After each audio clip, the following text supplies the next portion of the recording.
She fainted carrying trays. The Mafia boss grabbed her diary looking for emergency contacts. He read the last line she'd written that morning. His face went pale. His hands gripped the page tighter. What could possibly be written there to shake a man who'd seen everything? She'd never know that one sentence would change both their lives forever. The coffee pot slipped from Clara's fingers. For a split second, she watched it fall, her mind screaming at her body to catch it, but her arms wouldn't respond.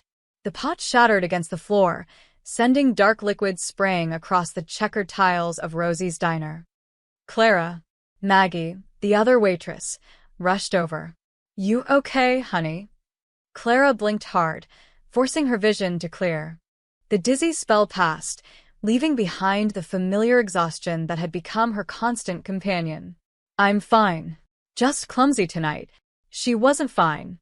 She hadn't been fine for months. The wall clock read 11:47 p.m. Just over an hour left in her shift. Then she'd take the night bus home, sleep for 4 hours, and be back here at 6 a.m. for the breakfast rush. That was her life now. 2 shifts back-to-back, 6 days a week, running on coffee and willpower. "Table 7 needs a refill," Maggie whispered, nodding toward the corner booth. Clara grabbed a fresh pot, steadying her trembling hands. Table 7. The quiet man in the expensive suit who'd been coming in every Thursday night for the past month, always sitting in the same spot, always ordering black coffee and cherry pie. He never caused trouble, never made small talk, just sat there reading his newspaper like he owned the place. Maybe he did. This was Brooklyn after all. "More coffee?" Clara approached with her customer service smile, the one that hurt her cheeks but paid the bills. The man looked up. He had dark eyes that seemed to catalog everything, sharp features, and salt and pepper hair slicked back perfectly. Even at midnight, his suit didn't have a single wrinkle. Everything about him screamed money and danger in equal measure. "Please," his voice was low, controlled. As Clara poured, her hand shook slightly. A drop of coffee splashed onto the saucer. "Rough night?" he asked, his eyes following the tremor in her fingers. "Every night's rough, sir." The words came out before she could stop them. Clara bit her tongue. Rule number 1 of waitressing: never complain to customers. "Saudi."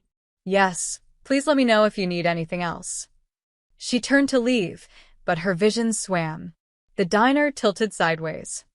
"Not now." "Please, not now." Clara grabbed the edge of a nearby table, steadying herself.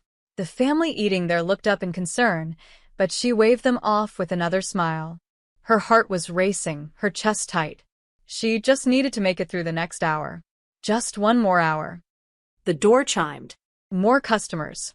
A group of loud college kids, probably drunk, looking for late-night burgers. Clara counted them, 6 people. That was at least $30 in tips if she played it right. $30 closer to next month's rent. She could do this. Clara grabbed her notepad and headed toward them, but halfway across the diner, her legs buckled. The tray she'd been carrying, loaded with dirty dishes from table 3, crashed to the floor. The sound was deafening in the quiet diner. Plates exploded into ceramic shrapnel. Glasses shattered. And Clara went down with them, her knees hitting the tiles hard before her whole body followed. The world went dark at the edges. She heard screaming. Maggie's voice, high and panicked. "Someone call 911. Clara's not breathing right. Give her space." Another voice, male, commanding. Footsteps approached quickly. Strong hands turned her over gently. Clara's eyes fluttered open to see the man from table 7 kneeling beside her, his expensive suit now stained with coffee. His dark eyes were intense, focused entirely on her face. "Stay with me," he said firmly. "What's your name?" "Clara," she whispered. Her chest felt like it was being crushed. "I'm okay, I just need—" "You're not okay," he looked up at someone. "Where's her bag? She might have medication." "Here." Maggie thrust Clara's worn canvas bag toward him. The man, Clara still didn't know his name, unzipped it without hesitation. Clara wanted to protest, to tell him not to look through her things, but she couldn't find the breath. She watched helplessly as he rifled through her bag. A cracked phone, a mostly empty wallet, a pack of generic painkillers, loose change, a granola bar she'd been saving for tomorrow's lunch, and Her diary. no, Clara tried to say, but it came out as barely a whisper. He pulled out the small leather-bound book, probably looking for emergency contact information on the inside cover. Clara's heart raced even faster. That diary held everything, her fears, her pain, her secrets. Things no one was supposed to see. The man flipped it open. His eyes scanned the first page, then he flipped to the back, likely looking for recent entries with phone numbers.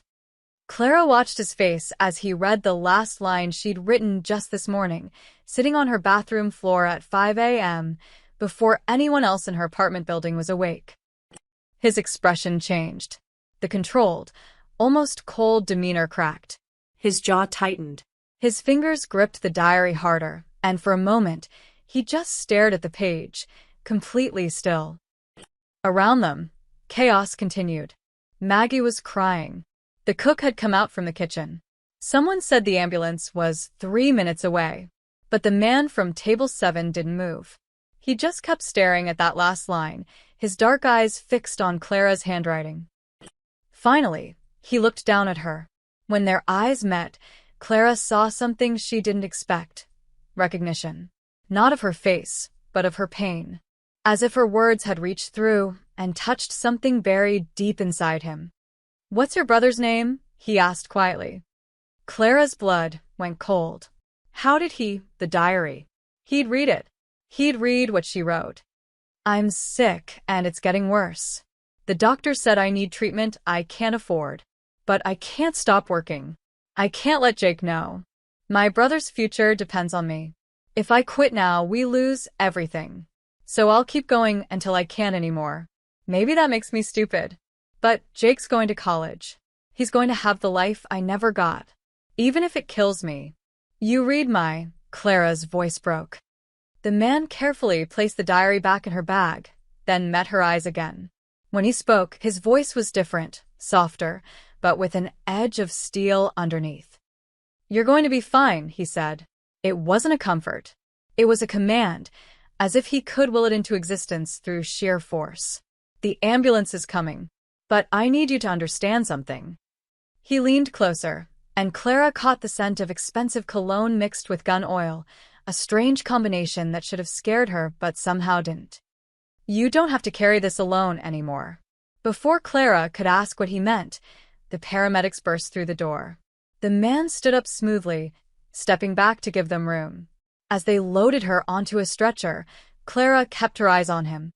He stood there in his ruined suit, her words from the diary clearly still echoing in his mind, watching her with an expression she couldn't quite read. And in his pocket, she noticed, was the corner of her diary, the leather just barely visible. He'd kept it. As the ambulance doors closed, Clara's last thought before unconsciousness took her wasn't about her failing body or the medical bills she couldn't pay. It was about the dangerous man in the expensive suit and the way he'd frozen when he read her words, as if they'd changed something fundamental inside him. She didn't even know his name. But somehow, Clara had the feeling that after tonight, her life would never be the same. Adrian Russo didn't do hospitals. The sterile smell reminded him of the night his father died, shot 3 times outside a warehouse in Red Hook, bleeding out before the ambulance even arrived. Adrian had been 17, holding his father's hand, watching the life drain from his eyes. That was the night he learned that showing weakness got you killed. 20 years later, he'd built an empire on that lesson. Yet here he stood in the waiting room of Brooklyn Methodist Hospital at 1 a.m., his $2,000 suit ruined with coffee stains, holding a dying woman's diary in his pocket like it was a loaded gun. Boss Marco appeared at his elbow, his consigliere's face tight with concern. "We need to leave. You've been here 40 minutes. People are starting to notice." Adrian didn't move. Through the emergency room doors, he could hear the muffled sounds of doctors working on Clara. Her name was Clara. He'd learned that much before she collapsed. "The car's out front," Marco pressed. "We have the meeting with the Castellano family at 2. We can't be late." "Cancel it." Marco's eyes widened. "Boss, we've been trying to set this meeting up for 3 months. If we cancel now—" "I said cancel it." Adrian's voice was quiet, but Marco knew that tone. It was the same tone Adrian used right before someone ended up in the East River. Marco stepped back, pulling out his phone to make the call. But he couldn't hide his confusion. In the 15 years he'd worked for Adrian Russo, he'd never seen the man show interest in anything that didn't involve money, power, or revenge. Adrian was a machine, calculating, cold, efficient. He eliminated problems, expanded territory, and showed mercy to no one. That was why people feared him. That was why the Russo family controlled half of Brooklyn. But tonight, something had changed. Marco finished the call and pocketed his phone. Done. "But boss, I gotta ask, who is she?" Adrian's hand unconsciously touched the diary in his pocket. "A waitress." "A waitress," Marco repeated the words like they were in a foreign language. "You're standing in a hospital waiting room, missing a crucial meeting for a waitress?" "She served me coffee every Thursday for a month. Smiled every time, even though she was exhausted. Even though—" Adrian stopped himself. "Even though she was dying." He pulled out the diary, opening it to that last page. Clara's handwriting was neat but hurried, like she'd written it in stolen moments between shifts. Adrian had read it 3 times now, and each time, the words hit harder. "My brother's future depends on me, even if it kills me." It was the kind of loyalty Adrian understood. The kind that cost everything. The kind that made you sacrifice your own life so someone else could have a chance. He'd done the same once a long time ago, before the violence and the money hardened him into something that barely resembled human. "Walk away, boss." Marco's voice was gentle now, almost pleading. "I know that look. You're getting involved, and involvement means complications. She's not our problem. She collapsed serving me pie, Marco. So give her money. Pay her hospital bills anonymously and walk away." "That's what you always do." Marco moved closer, lowering his voice. "You show weakness, and our enemies will exploit it. You know this. Your father taught you this." Adrian's jaw tightened at the mention of his father. Giovanni Russo had been a hard man, but fair. He'd built the family business through blood and respect. And he died because he'd made one mistake. He'd trusted the wrong person. "Trust nothing but power," his father had said with his dying breath. "Emotions make you weak. Weakness gets you killed." Adrian had lived by those words for 2 decades. He'd become exactly what his father wanted: ruthless, feared, untouchable. He'd buried every soft feeling so deep that he'd forgotten what it felt like to care about anything beyond the next deal, the next territory, the next threat to eliminate. Then tonight, he'd read 7 words that somehow cracked that armor. "My brother's future depends on me." "She reminds you of someone," Marco said suddenly, understanding dawning on his face. "Your sister." Adrian's hand clenched around the diary. "Don't." "Boss, Sophia died 15 years ago. You couldn't save her then. You can't save every—" "I said don't." Adrian's voice was ice. Marco raised his hands in surrender. "I'm just saying, getting emotionally involved with some random waitress because she reminds you of—" "She's not random." Adrian finally looked at his consigliera. "She's been working herself to death in that diner, smiling at customers, pretending everything's fine. Fighting alone. And nobody noticed. Nobody cared. So now you care?" Marco's voice held disbelief. Adrian Russo, the man who had Tommy Ricci's hands broken for skimming $200, cares about a sick waitress? "Tommy stole from me. She's never taken anything from anyone." Adrian slipped the diary back into his pocket. "She's just trying to save her brother." A doctor emerged from the emergency room, clipboard in hand. Adrian was across the waiting room before the man could blink. "Clara Bennett," Adrian said. "How is she?" The doctor looked confused. "Are you family?" "Yes," the lie came easily. Adrian had learned long ago that confidence made truth irrelevant. The doctor sighed. She's stabilized, but her condition is serious. Severe anemia, malnutrition, and what appears to be an undiagnosed heart condition. She needs immediate treatment and rest. Instead, her records show she's been working double shifts 6 days a week. He shook his head. If she continues like this, she'll be dead within 6 months. 6 months. Adrian felt something he hadn't experienced in years. Genuine anger that wasn't about business or betrayal. This was something else. Something protective and fierce. What does she need? Adrian asked. Treatment, medication, and most importantly, she needs to stop working herself into an early grave. But according to her insurance, or lack thereof, none of that's happening. The doctor's expression was sympathetic but resigned. See it all the time. People choosing between survival and bills. Usually the bills win. Not this time, Adrian thought. Can I see her? She's sedated. Won't be awake until morning. The doctor checked his clipboard. You can come back during visiting hours. 8 a.m. Adrian nodded and turned to leave. Marco followed silently until they reached the parking lot where Adrian's black Mercedes waited, his driver standing at attention. You're really doing this, Marco said. It wasn't a question. Adrian opened the car door, but paused. My father taught me that emotions make you weak.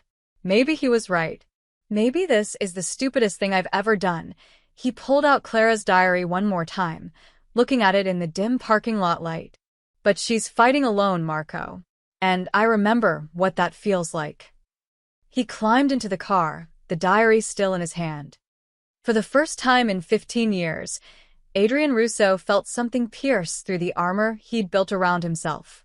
It was uncomfortable, unfamiliar, and potentially dangerous. But as the car pulled away from the hospital, Adrian didn't tell his driver to take him home. Instead, he said, find out everything about Clara Bennett. Where she lives, who her brother is, what she owes, who she owes it to. I want a full report by morning. Marco stared at him from the front seat. Boss. And Marco? Adrian met his eyes in the rearview mirror. Not a word to anyone. This stays between us. As the city lights blurred past, Adrian opened the diary again, reading Clara's words one more time. His father would have called this weakness. But Adrian was beginning to think that maybe, just maybe, his father had been wrong about some things. Clara woke to fluorescent lights and the steady beep of a heart monitor. For a moment, she didn't remember where she was. Then it all came flooding back. The diner, the collapse, the man from table 7 reading her diary. Her hand flew to her chest, panic rising. Easy there, honey, a nurse appeared, adjusting the 4 in Clara's arm. You're at Brooklyn Methodist. You gave everyone quite a scare last night. What time is it? Clara's voice was hoarse. Almost 9 a.m. 9 a.m. Clara's eyes widened. She should have been at the diner 3 hours ago for the breakfast shift. Maggie would be covering, but she couldn't handle the morning rush alone. Clara would lose tips, maybe even her job. She couldn't afford to lose her job. I need to leave. Clara sat up too quickly. The room spun, but she gritted her teeth against the dizziness. I need to sign myself out. Ms. Bennett, you collapsed from exhaustion and malnutrition. The doctor wants to run more tests. I can't afford tests. Clara was already pulling the 4 from her arm, ignoring the nurse's protests. I don't have insurance. I can't pay for this. I need to go. You need to rest. I need to work. Clara swung her legs over the side of the bed. Her clothes from last night were folded on a chair, coffee-stained and wrinkled. Perfect. Please, I'm fine. It was just a dizzy spell. I'll take it easy, I promise. It was a lie, and they both knew it. The nurse opened her mouth to argue, but the door swung open. Clara looked up, expecting a doctor. Instead, she saw him. The man from table 7 stood in the doorway, no longer wearing the coffee-stained suit. Now he wore all black, expensive slacks, a fitted shirt, and a leather jacket that probably cost more than Clara's entire year of rent. Behind him stood 2 men, both built like brick walls, wearing matching dark suits and cold expressions. They looked like they'd walked straight out of a Mafia movie. Clara's heart rate spiked. The monitor beeped faster. "Who are you?" she demanded, pulling the thin hospital blanket around herself protectively. The man stepped inside, and his two companions positioned themselves by the door like guards. The nurse took one look at them and quickly excused herself, practically running out of the room. "My name is Adrian Russo." His voice was calm, controlled. "We met last night." "I know we met. You went through my bag." Clara's embarrassment morphed into anger, safer than fear. "You had no right to read my—" She stopped, her eyes searching the room. "Where's my diary?" Adrian reached into his jacket. Clara tensed, half expecting a gun. Instead, he pulled out her leather-bound diary and held it out to her. "Here." Clara snatched it from his hand, clutching it to her chest. Her face burned with humiliation. This stranger, this dangerous-looking stranger, had read her most private thoughts. Her fears about dying, about leaving Jake alone, about failing everyone who depended on her. "Did you show this to anyone?" Her voice shook despite her attempt to sound strong. "No." Adrian's dark eyes held hers. "Your secrets are yours." "Then why are you here?" Clara demanded. "Why did you come to the hospital? Why do you have—" She gestured at the two silent men by the door. "An entourage?"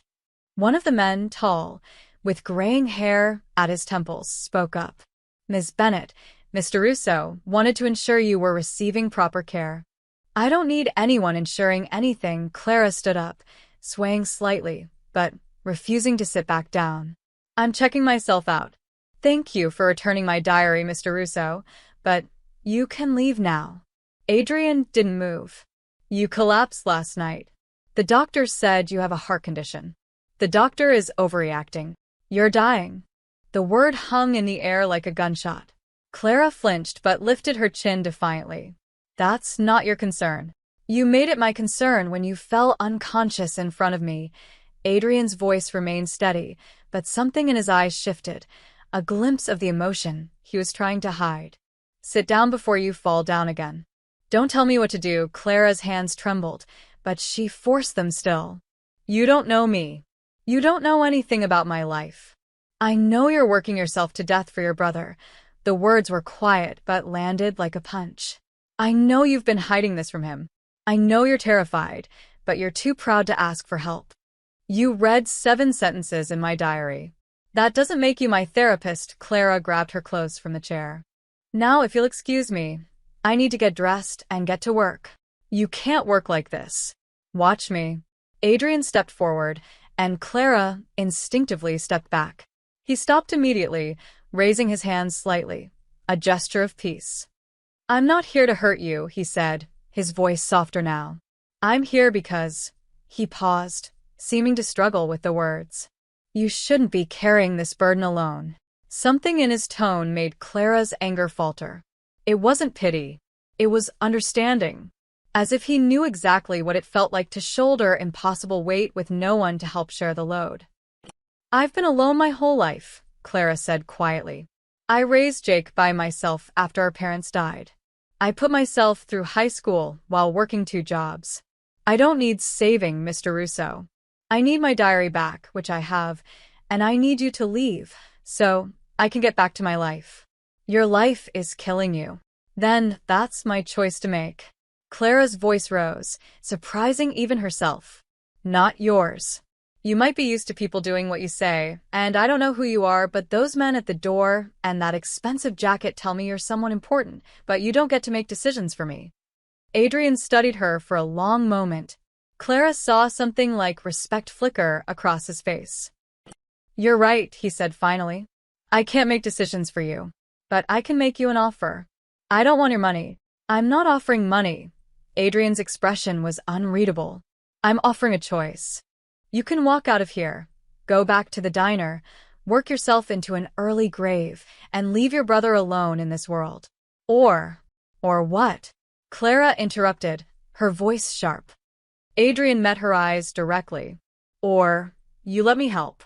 Not out of pity, but because I understand what it means to fight alone. And because last night I read words that reminded me I used to be human. The vulnerability in that last sentence caught Clara off guard. For just a moment, the dangerous mask slipped, and she saw the man underneath, someone carrying his own heavy burdens. But Clara had learned long ago that accepting help always came with a price. "What do you want in return?" she asked, her voice guarded. "Nothing. Nobody helps for nothing." "Then consider it repayment," Adrian said. "You served me coffee with a smile every Thursday for a month, even when you were exhausted and sick. You never complained, never asked for anything. Maybe I just want to return the favor." Clara wanted to believe him. God, she was so tired of fighting alone. But she'd seen enough of the world to know that men with entourages and expensive jackets didn't just help broke waitresses out of the goodness of their hearts. "I don't need your pity," she said firmly. "Good." Adrian's lips curved into something that might have been a smile. "Because I don't give pity, but I do pay my debts." Before Clara could respond, he turned and walked toward the door. His two men fell into step behind him. At the threshold, Adrian paused and looked back. "The hospital bills are covered. Before you argue, it's done. Consider it payment for all those cups of coffee." His eyes held hers. "Get some rest, Clara. And when you're ready to stop being stubborn, you know where to find me." "I don't know where to find you," Clara said. "Rosie's Diner. Table 7. Every Thursday," and with that he was gone. Clara stood alone in the hospital room, her diary pressed against her chest, her mind reeling. She should have been angry. She should have been insulted. Instead, for the first time in months, she felt something she'd almost forgotten: hope. And that terrified her more than anything. Adrian sat in his Mercedes across the street from a rundown apartment building in Sunset Park, watching Clara climb the stairs to the 3rd floor. She moved slowly, one hand on the railing, pausing every few steps to catch her breath. It was Thursday night, 3 days after the hospital. She discharged herself that same morning and gone straight back to work, despite the doctor's warnings. Adrian knew because he'd had someone watching the diner. "Boss, this is getting weird," Marco said from the driver's seat. "We're literally stalking a waitress." "Research," Adrian corrected. "There's a difference." "No, there really isn't." Adrian ignored him, his eyes following Clara until she disappeared inside apartment 3C. Through the window, he could see lights flick on, dim, probably from cheap bulbs. The building looked like it should have been condemned years ago. Cracked concrete, rusted fire escapes, windows patched with cardboard. This was where she lived. This was where she came home after 16-hour shifts, where she hid her illness, where she pretended everything was fine. The file Marco had compiled sat on Adrian's lap. Clara Bennett, 26 years old. Parents died in a car accident when she was 19 and her brother Jake was 11. No other family. She dropped out of community college to raise him, working multiple jobs to keep them fed and housed. Currently 3 months behind on rent, owed money to half a dozen creditors, and facing eviction at the end of the month. And through it all, she'd kept Jake in school, made sure he had everything he needed. "The kid's smart," Marco had said when presenting the file. "Straight A's, member of the debate team, applied to 6 colleges. Teachers say he's got real potential. Potential that would die if his sister did." Adrian was about to tell Marco to drive away when the apartment door opened again. A teenage boy stepped out, basketball under his arm, wearing worn sneakers and a jacket 2 sizes too big. He was tall, lanky, with the same dark hair as Clara. "Jake." Adrian watched as the kid jogged down the stairs and headed toward the corner where a makeshift basketball court had been set up, really just a hoop nailed to a telephone pole. 2 other boys were already there, and they greeted Jake with the easy familiarity of longtime friends. "He doesn't know," Adrian said quietly. "What?" "About his sister. He has no idea she's dying." Marco glanced at the file. "Says here Clara told the landlord her brother thinks she's working extra shifts to save for his college fund. Kid has no clue they're about to be evicted or that she's sick." Adrian got out of the car. "Boss, What are you doing?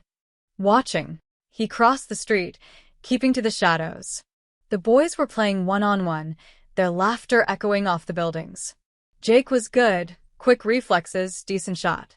But his shoes were falling apart, held together with duct tape. Jake. Dinner. Clara's voice called from the third-floor window. Jake grabbed the ball, said goodbye to his friends, and jogged back toward the building.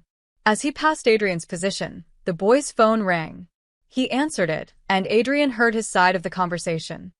Yeah, Mom's working late again. No, I'm fine. She left money for pizza. I know, I'll eat vegetables tomorrow, Jake laughed. She worries too much. I keep telling her I can take care of myself, but she acts like I'm still a kid. Adrian's chest tightened. Jake called Clara Mom, and he had no idea that his mom was sacrificing her life for him. Jake disappeared inside the building. Adrian returned to the car. What now? Marco asked. The rent. How much does she owe? Marco consulted the file. 3 months at $1,200 a month.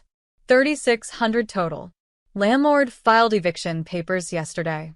Pay it. Anonymously. Boss. Pay it tonight. Make it look like a clerical error or a Good Samaritan fund. I don't care. Just make sure they can't trace it back to me. Marco sighed but pulled out his phone. What else? The bills in the file. Medical, utilities, credit cards. Pay them all. Set it up so the payments come from different accounts, different sources. Make it look random. You realize this is insane, right? Marco was already typing. We're in the business of breaking legs, not playing fairy godmother. We're in the business of power, Adrian corrected. And sometimes power means helping people who deserve it.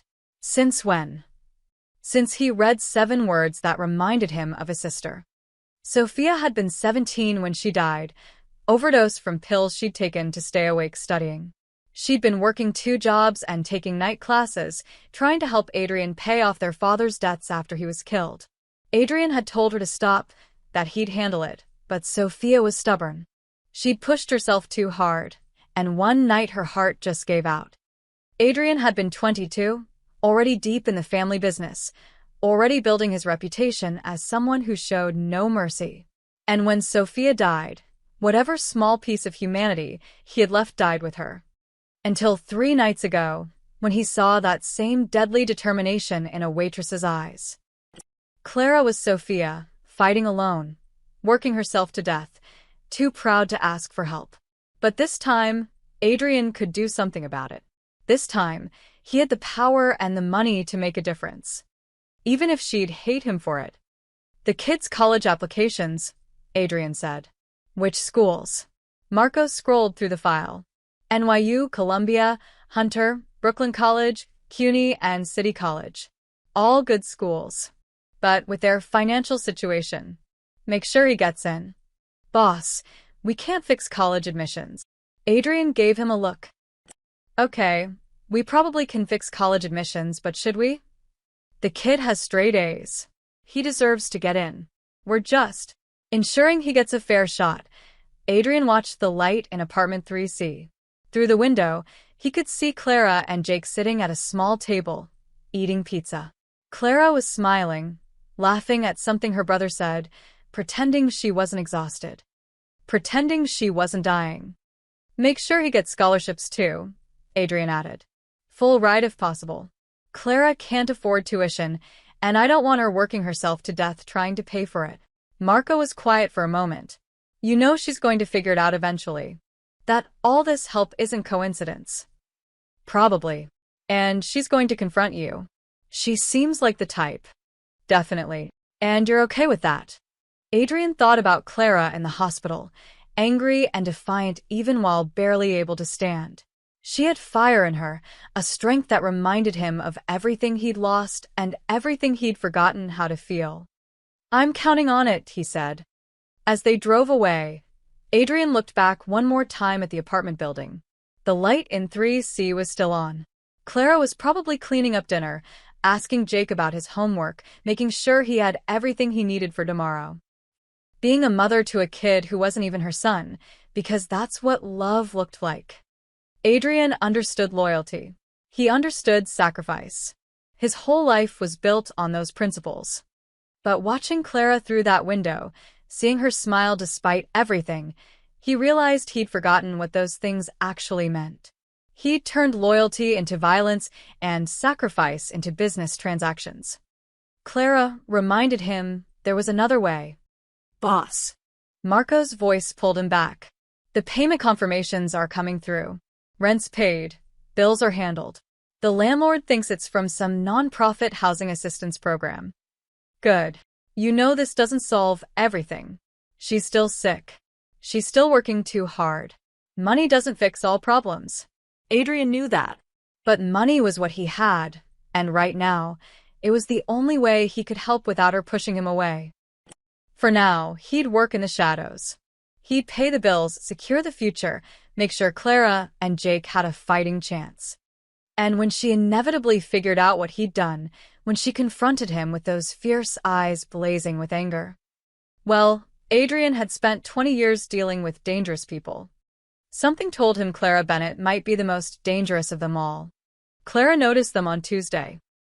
Two men in a black sedan, parked across from the diner.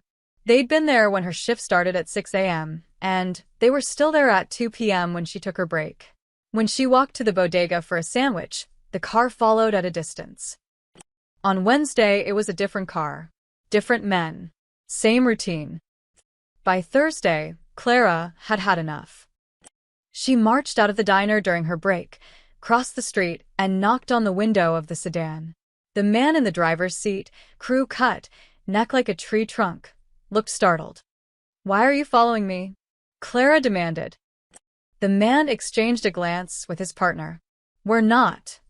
Don't lie. You've been parked here for 2 days. Either you're the worst stalkers in Brooklyn, or someone sent you." Clara crossed her arms. Who? The driver's window rolled down slowly.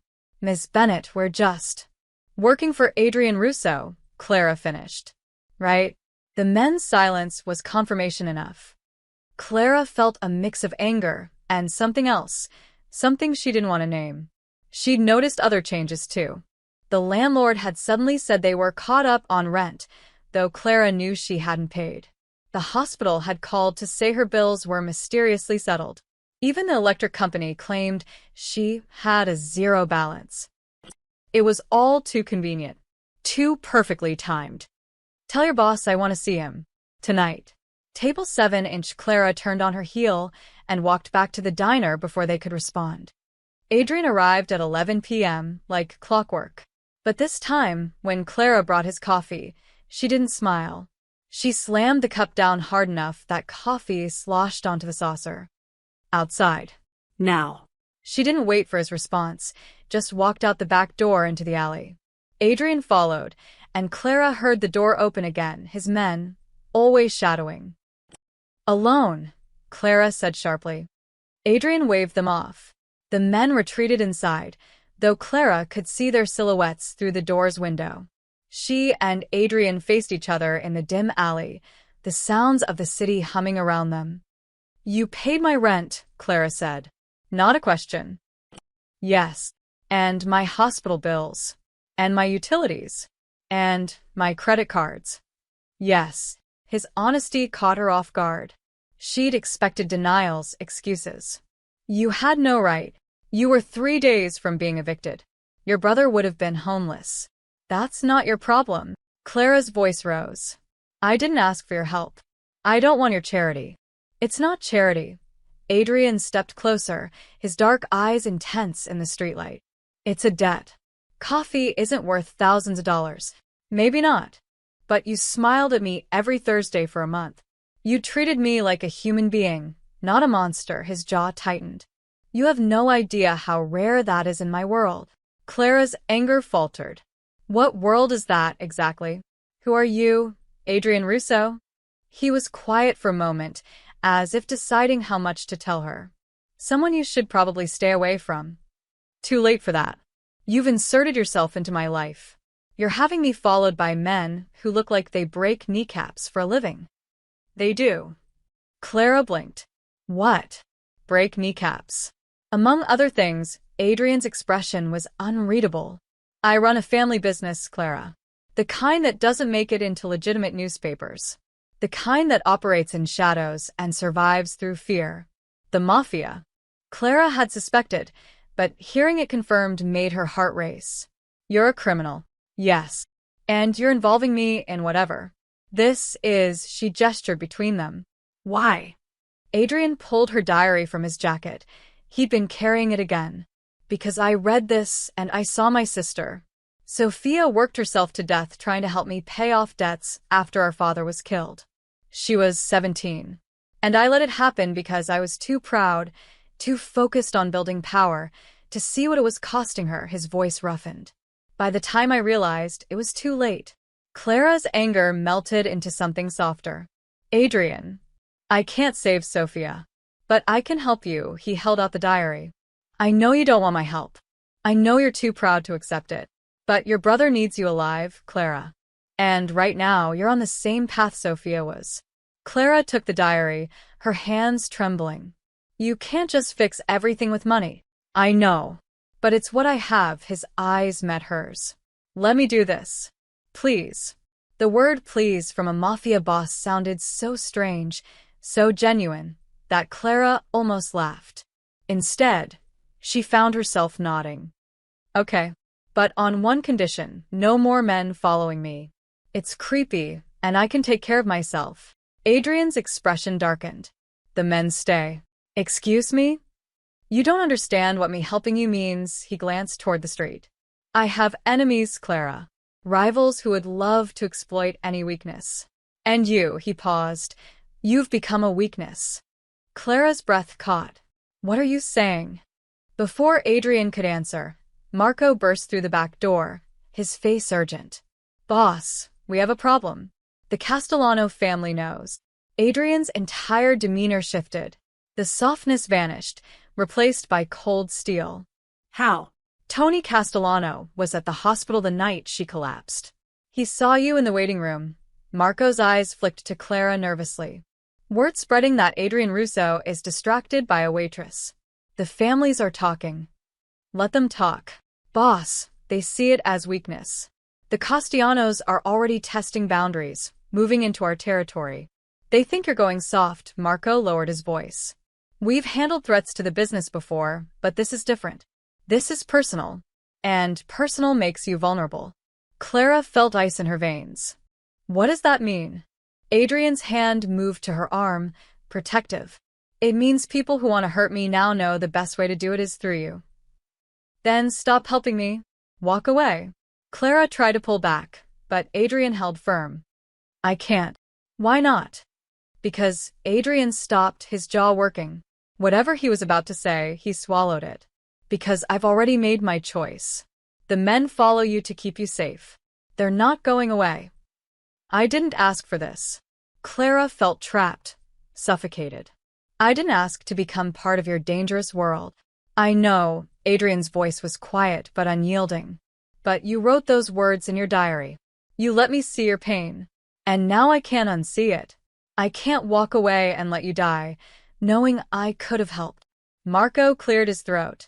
Boss, we need to move. The Castellanos might already have eyes on this location. Adrian nodded, but didn't release Clara's arm. You're coming with us. Like hell I am. Clara, listen to me. His eyes burned with intensity.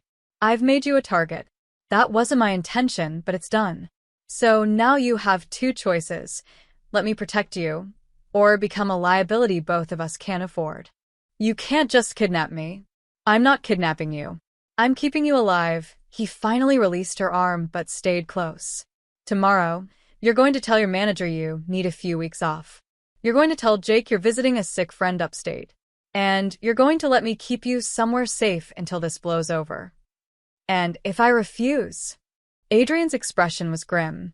Then you'll wake up one morning to find the Castellanos using your brother to send me a message. Is your pride worth Jake's life? The words hit like a physical blow. Clara thought of Jake, playing basketball without a care in the world, calling her mom, planning for college. She thought of what these dangerous men might do to him to get to Adrian. I hate you, she whispered. I know, Adrian's voice held genuine regret. But you'll be alive to hate me. That's all that matters. As Marco led them toward the waiting car, Clara looked back at the diner, her safe place, her normal life. She was leaving it all behind because a mafia boss had read her diary and decided she was worth saving. She should have burned that diary years ago. Now it might cost her everything. The dress cost more than Clara had earned in 6 months at the diner. Deep emerald green, silk that whispered against her skin, tailored perfectly to her frame. Adrian had sent it to the penthouse where he'd been keeping her for the past week, a gilded cage overlooking Manhattan, complete with guards at every exit. "I'm not going," Clara had told him when he explained about the gala. "You are." Adrian adjusted his tie in the mirror, looking every bit the dangerous man he was in his custom tuxedo. "The Castellano family will be there. Every major family in New York will be there. I need to make a statement." "What statement? That you've lost your mind over a waitress?" Adrian turned to face her, his expression serious. "That you're under my protection. That anyone who touches you answers to me." He picked up the dress. "The rumors have been spreading for 2 weeks. Whispers that I'm distracted, weak, compromised. Tonight, I show them exactly how much power I still have. By parading me around like a trophy. By showing them I'm not afraid." He held out the dress. "Please, Clara. I know you hate this, but it's necessary." Clara had wanted to refuse. But she'd seen the reports Marco brought, increased activity from rival families, territories being tested, violence escalating. Adrian's enemies were circling, and she was the reason why. So now she stood in the ballroom of the Plaza Hotel, wearing a dress that cost a fortune, surrounded by New York's most dangerous criminals dressed in their finest. The gala was supposedly a charity event, some cause that made the criminal elite look respectable. But Clara could see through the veneer. These people dealt in violence, extortion, drugs. They wore expensive watches bought with blood money and smiled with mouths that had ordered deaths. And they were all staring at her. "Relax," Adrian murmured, his hand resting on her lower back. "You look like you're facing a firing squad." "Aren't I?" Clara forced a smile as another couple passed, their eyes openly curious. "They're just surprised. I haven't brought anyone to one of these events in 15 years. Lucky me." Adrian's lips quirked. Over the past week, Clara had discovered he actually had a sense of humor buried under all that menace. She'd also learned he was a terrible cook, read mystery novels, and still visited his sister's grave every Sunday. She was learning to see the human beneath the monster. And that was the most dangerous thing of all. "Adrian Russo." A voice cut through the crowd. A man approached, 50s, silver hair, expensive suit. His smile didn't reach his eyes. "I heard rumors you'd found a new companion." "Tony Castellano." Adrian's hand tightened slightly on Clara's back. "This is Clara Bennett." Tony's eyes raked over Clara like she was a piece of meat. "Charming. Tell me, Miss Bennett, what does a pretty young thing like you see in our Adrian? Besides his wallet, of course." Clara felt Adrian tense beside her, but she spoke before he could. "I see someone who actually gives a damn about people beyond their usefulness. Can you say the same?" Tony's smile froze. Around them, several people stopped mid-conversation, sensing confrontation. Then Tony laughed, a harsh, barking sound. "She's got fire." "I can see the appeal." He leaned closer to Adrian. "But fire burns out, my friend. Especially when you're distracted playing house with a girl who doesn't belong in our world." "This conversation is over." Adrian's voice was ice. "Is it?" Tony's eyes glittered with malice. "Because word on the street is you've gone soft. Paying bills for waitresses. Missing meetings. Leaving territory undefended. Makes a man wonder if the great Adrian Russo has finally found his weakness." Clara saw Adrian's hand clench. The air between the two men crackled with violence. Marco appeared at Adrian's shoulder. "Boss, not here." Tony smirked and walked away, but the damage was done. Clara could feel eyes on them, whispers spreading like wildfire. "I'm sorry," Clara said quietly. "I shouldn't have." "You are perfect." Adrian guided her toward the bar. But he's right about one thing. You don't belong in this world. Before Clara could respond, the room tilted. It was subtle at first, just a slight dizziness. Clara blinked hard, trying to focus. She'd been feeling off all day, but had ignored it. She had to get through tonight, had to prove she could handle this world, had to show Adrian she wasn't just a liability. Clara? Adrian's voice seemed far away. Are you all right? Fine. Just. Need some air. But when she tried to walk, her legs wouldn't cooperate. The ballroom swirled, a kaleidoscope of tuxedos and gowns. Her heart hammered against her ribs. Too fast, too irregular. Not now. Please, not now. Clara. Adrian's arm wrapped around her waist, holding her up. Someone get a doctor? Clara tried to speak, to tell him she was fine, but the words wouldn't come. Her vision narrowed to a tunnel. She could hear gasps, whispers, feel dozens of eyes watching her weakness on display. She was falling.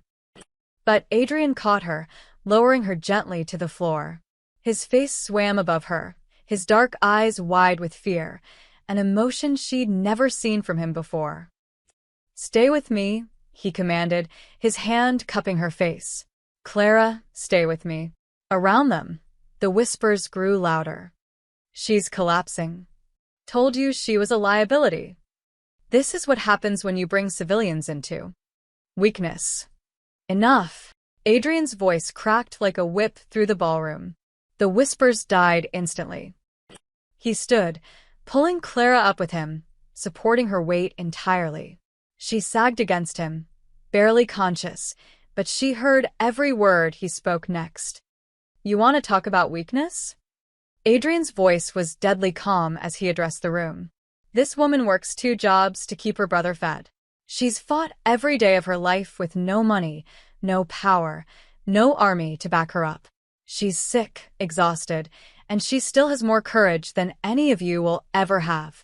Silence. Complete, absolute silence. You, Adrian pointed at Tony Castellano, you inherited your father's empire and nearly ran it into the ground. You, he pointed at another man, you hide behind your soldiers and haven't thrown a punch in 20 years. All of you, with your money and your guns and your power, and you've never had to fight for anything real. Adrian's arm tightened around Clara. She fights harder than any of you cowards ever will. And if that makes me weak for respecting her, then I'm the weakest man in this room. But at least I'm honest about it. He lifted Clara into his arms, cradling her against his chest. Anyone who has a problem with that can take it up with me directly. You know where to find me. As Adrian carried her toward the exit, Clara managed to open her eyes enough to see the faces of New York's criminal elite, shocked, silent, uncertain. Adrian Russo had just declared war on anyone who threatened her. And he'd done it in front of everyone. You're insane, Clara whispered against his chest. Probably. His arms tightened around her. But you're alive. That's all that matters. As they left the plaza, Clara realized something terrifying. She was falling for this man. This dangerous, impossible man who'd read her diary and decided she was worth fighting for. She'd spent her whole life being strong, being independent, refusing help. But in Adrian's arms, for the first time, she felt safe enough to be weak. And that scared her more than anything. Clara opened her eyes to find Adrian sitting beside her hospital bed, still wearing his tuxedo from the gala. His jacket was off, sleeves rolled up, tie loosened. He looked exhausted, dark circles under his eyes, stubble shadowing his jaw. How long have you been here? Her voice was rough. 6 hours. He didn't look at her, just stared at his hands. They said you'd wake up soon. Clara tried to sit up, but Adrian's hand shot out, stopping her. Don't. You need to rest. I'm fine. You're not fine. His voice cracked with anger. You collapsed in front of 200 people. Your heart stopped in the ambulance. Do you understand that? Your heart stopped, Clara. She'd never heard him sound like this, raw, afraid. Not the controlled mafia boss, but a man on the edge. The doctor said, I just need to rest. The doctor said you need treatment you've been refusing for months. Surgery, medication, complete bed rest. Adrian finally looked at her, and his eyes blazed with fury and something deeper. You're killing yourself, and you won't let anyone help you. Why? Because I can't afford to be weak. The words burst out of Clara before she could stop them. If I stop, if I rest, if I accept that I'm sick, then it becomes real. Then I have to face that I might not be here for Jake. That I might leave him alone, just like our parents did. Tears spilled down her cheeks. She'd been holding them in for so long, but seeing Adrian's face, the fear and anger mixed with something that looked suspiciously like love, broke something inside her. So, I keep going, she continued, her voice breaking. I work, I smile, I pretend everything's fine. Because the moment I admit I can't do this alone, the moment I stop fighting. You think you've failed him, Adrian finished quietly. Clara nodded, unable to speak. Adrian stood and moved to the window, his back to her. For a long moment he was silent. When he finally spoke, his voice was different, softer, vulnerable in a way she'd never heard. I had a sister, Sophia. She was brilliant, beautiful, stubborn as hell. A ghost of a smile crossed his face. After our father was killed, the family business fell to me. I was 22, barely knew what I was doing. The debts were crushing us. Clara listened, watching the tension in his shoulders. Sophia tried to help. She took 2 jobs, went to school at night, studied until she passed out from exhaustion. I told her to stop, that I'd handle it. But she was proud, just like someone else I know. He glanced back at Clara. She said it was her family too, her responsibility. Sound familiar? Adrian. One night, she took pills to stay awake for an exam. Her heart couldn't handle it. She died on our bathroom floor while I was out collecting debts. His voice turned cold, hard. I found her in the morning, 17 years old, and I found her dead because I was too proud to admit we needed help. Because I let her carry weight that wasn't hers to carry. Clara's heart ached for him. It wasn't your fault, wasn't it? Adrian turned to face her, and for the first time, she saw the full weight of his guilt. I could have stopped her. I could have sent her away, gotten her out of that life. But I needed her. I was selfish. And it killed her. You were barely more than a kid yourself. I was the older brother. I was supposed to protect her. He moved back to the bed, sitting on the edge.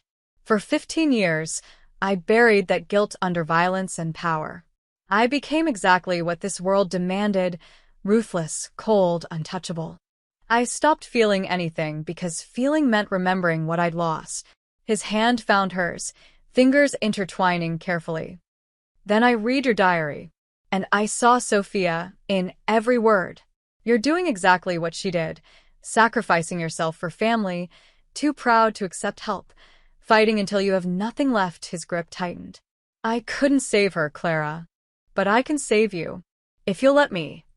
Clara looked at their joined hands, his scarred and calloused from years of violence, hers small and tired from years of work. 2 people who'd built walls around themselves, who'd forgotten how to let anyone in. I'm scared, she admitted. I'm scared that if I let myself rest, if I accept that I need help, I'll lose everything. That Jake will end up alone. Then be scared with me, Adrian said. Because I'm terrified too. Terrified that I'll lose you the way I lost Sophia. Terrified that caring about you makes me weak. Terrified that my enemies will use you to destroy me. He lifted her hand to his lips, pressing a gentle kiss to her knuckles. But I'd rather be terrified and have you alive than brave and lose you. Your world is dangerous. It is. But I'm dangerous too. And I swear to you, Clara, anyone who tries to hurt you or your brother will have to go through me first. Clara felt something shift inside her, the walls she'd built around her heart crumbling. This man, this impossible, dangerous man, had seen her at her lowest and hadn't walked away. He'd read her deepest fears and decided she was worth fighting for. What about Jake? She whispered. If something happens to me, nothing's going to happen to you. You're getting the surgery, the treatment, everything you need. Adrian's voice was fierce. But if you're asking whether I'll take care of your brother if the worst happens, the answer is yes. I'll make sure he gets to college, that he has everything he needs, that he's protected. Why would you do that? Because he's your family. And you, Adrian paused, his dark eyes searching hers. You've become mine. Clara's breath caught. Adrian. He cupped her face gently, his thumb brushing away a tear. I know it's insane. I know we barely know each other. But that diary showed me your soul, Clara. Your strength, your love, your determination. And for the first time in 15 years, I felt something besides anger and emptiness. I don't want your pity. This isn't pity. He leaned closer, his forehead resting against hers. This is a promise. As long as I breathe, neither of you will ever be alone again. The words settled over Clara like a blanket, warm, safe, impossible to ignore. She'd spent so long being strong for everyone else, carrying burdens that weren't meant for one person. But maybe, just maybe, she didn't have to carry them alone anymore. I'm still going to argue with you, she said, a small smile breaking through her tears. I'm counting on it. Adrian smiled too, genuine, warm, transforming his usually hard features into something almost boyish. You wouldn't be Clara if you didn't fight me every step of the way. And you're still a criminal. Unfortunately, yes. That part's not changing. Clara laughed despite everything, despite the hospital, the fear, the impossibility of their situation. And when Adrian kissed her, gentle and careful as if she might break, she kissed him back. For the first time in years, Clara let herself hope for a future beyond survival. And it terrified her almost as much as it thrilled her. 3 months later, Clara stood in front of the mirror in Adrian's penthouse, barely recognizing herself. The surgery had been successful. The treatment was working. Color had returned to her cheeks, and for the first time in years, she didn't feel like she was carrying the weight of the world on her shoulders. She could breathe without pain, walk without dizziness, wake up without wondering if today would be her last. She was alive, truly alive. Behind her, the city stretched out through floor-to-ceiling windows, a view she'd grown accustomed to over the past months of recovery. Adrian had insisted she stay here where he could monitor her progress, where his private doctors could check on her daily. She'd argued, of course, but not very hard. You ready? Adrian appeared in the doorway, looking unfairly handsome in dark jeans and a simple black sweater. Casual Adrian was still something Clara was getting used to. No suits, no armor, just the man underneath. Nervous, Clara admitted. Today was the day Jake would visit the penthouse for the first time. She'd been video chatting with him throughout her recovery, telling him she was staying with a friend upstate while receiving treatment. But now it was time for him to meet the man who'd changed everything. The doorbell rang. Adrian squeezed her hand once before going to answer it. Jake stood in the hallway, his eyes wide as he took in the opulent space. At 15, he'd grown taller, his frame filling out. He wore new clothes, no more duct-taped shoes, and carried himself with more confidence. Clara. He rushed past Adrian and wrapped his arms around his sister. You look amazing. The treatment really worked.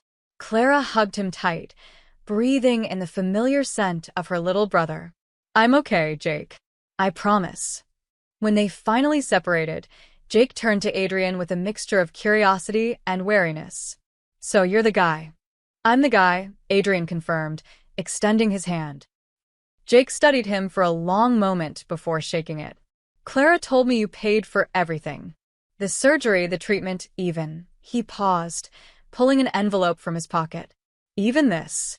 Clara's eyes widened as Jake unfolded the letter. It was an acceptance letter from Columbia University, complete with a full scholarship. Jake. You got in. Clara grabbed the letter, tears already forming. Full ride, Clara. Room and board, everything. Jake's voice cracked with emotion. I got into all 6 schools. NYU, Columbia, Hunter, all with scholarships. It's like someone made sure. He looked at Adrian. Did you do this? Adrian met the boy's gaze steadily. You earned it. I just made sure the right people saw your applications. Your grades, your essays, your potential, that was all you. But you helped. Jake's eyes narrowed. Clara said you're in a dangerous business. That you're a criminal, Adrian finished calmly. Yes. I am. Your sister and I have had many arguments about it. I'm not going to lie to you, Jake. I've done things I'm not proud of, but everything I did for you and Clara, I did because I care about her. And because you deserve a chance at the future she's been fighting to give you. Jake was quiet, processing this. Then, to Clara's surprise, he stepped forward and extended his hand again. Thank you for saving my sister's life, for giving me this chance. I won't waste it. Adrian shook his hand, something like respect in his eyes. I know you won't. You're going to do great things, kid. As Jake explored the penthouse, marveling at everything, Clara moved to stand beside Adrian at the window. Marco says your men think you've gone soft, she said quietly. Adrian smiled. They do. They whisper about how the boss has lost his edge, how caring about a waitress has made me weak. Has it? No, Adrian turned to face her, his hand finding hers. They think power comes from fear, from violence, from control. For years, I believed that too. I built an empire on those principles. He pulled her closer, his other hand cupping her face gently. But real power? It's this. Having someone worth protecting. Having a reason to build something beyond destruction. You and Jake, you've given me something I thought I'd lost forever. What's that? Purpose. Adrian's voice was soft but certain. For 15 years, I was just going through the motions. Building power for power's sake, hurting people because that's what was expected. I was good at it, but I was empty. His thumb traced her cheekbone. Then I read 7 words in a diary, and I remembered what it felt like to care about something real. To fight for something beyond territory and money. So you're saying I saved you? Clara smiled. You absolutely saved me. From across the room, Jake called out, Clara, this place has a library. An actual library. They both laughed. Adrian called back. Take whatever books you want. Consider it a graduation present. Clara watched her brother's face light up with joy. No more worry about rent, about food, about whether they'd make it to next month. He was safe. He was happy. He had a future. And so did she. I love you, Clara said, the words surprising even her. They'd been building for months, but saying them out loud felt like crossing a line they couldn't uncross. Adrian's eyes darkened with emotion. I love you too, even though you're stubborn, argumentative, and refuse to let me send you to the diner in an armored car. It was one armored car, and it was excessive. It was practical. It terrified Maggie. They were still laughing when Jake rejoined them, arms full of books. He looked at Clara and Adrian standing together, their hands intertwined, and something shifted in his expression. You're happy, he said to Clara. I haven't seen you actually happy in years. Clara felt tears prick her eyes. I am happy. Scared sometimes, and this whole situation is insane, but yeah, I'm happy. Jake looked at Adrian. You hurt her, and I don't care how dangerous you are. I'll find a way to hurt you back. Adrian's lips quirked. Noted. Though your sister is far more terrifying than you might think. She's already threatened me with a coffee pot twice. Both times deserved, Clara added. As the afternoon sun streamed through the windows, Clara stood between the 2 most important people in her life, her brother, who had his whole future ahead of him, and the man who'd seen her at her lowest and decided she was worth saving. She'd spent years carrying impossible burdens alone, convinced that accepting help was weakness. But standing here, surrounded by love and possibility, Clara finally understood. Real strength wasn't in fighting alone. It was in letting people stand beside you. Adrian squeezed her hand, and Clara squeezed back, a silent promise between 2 people who'd found each other in the darkness and chosen to step into the light together. She was no longer just surviving. She was living. And for the first time in her life, that was enough.